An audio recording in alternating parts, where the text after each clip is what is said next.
You're watching Cetome TV. Knowledge is power. What is a VUS? A VUS. A V, yes. And are they important? Yes, VUSs are important. Uh-huh. VUS refers to variable of unknown significance. Okay. Now, what that is it is a mutation that they find in either a tumor sequencing panel or an inherited germline panel. Mm-hmm. And it is a variant that occurs in a gene that is involved with a particular disease, such as cancer.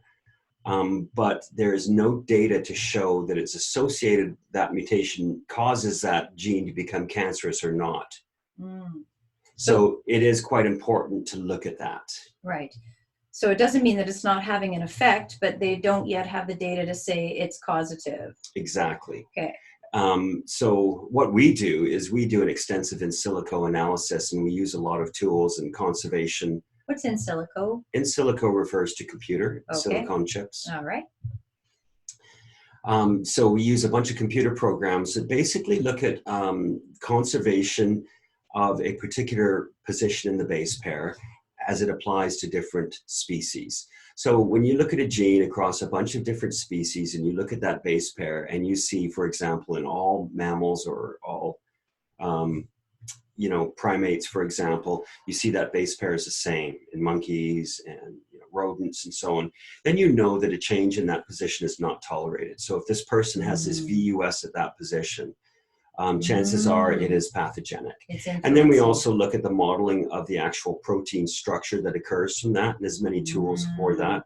So we spend a lot of time really looking at that and really trying to determine whether that is a pathogenic mutation. And tell me why. What have you discovered through your years working in this field that makes that worth your while if other people aren't bothering? Because people constantly find and develop drugs, the application of what a VUS is changes radically, very quickly.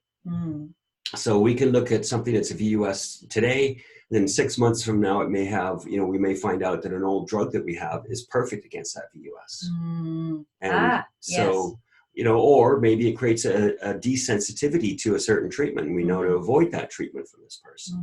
So it's very important in treatment, in terms of treatment and future treatments.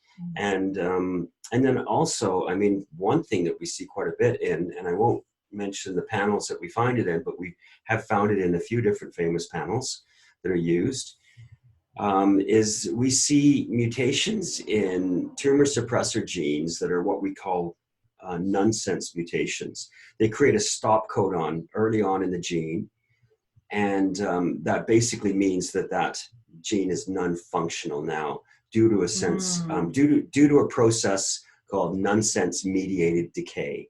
And that is a process where the body sees a gene that hasn't been transcribed all the way and automatically targets that end protein product for destruction and recycling.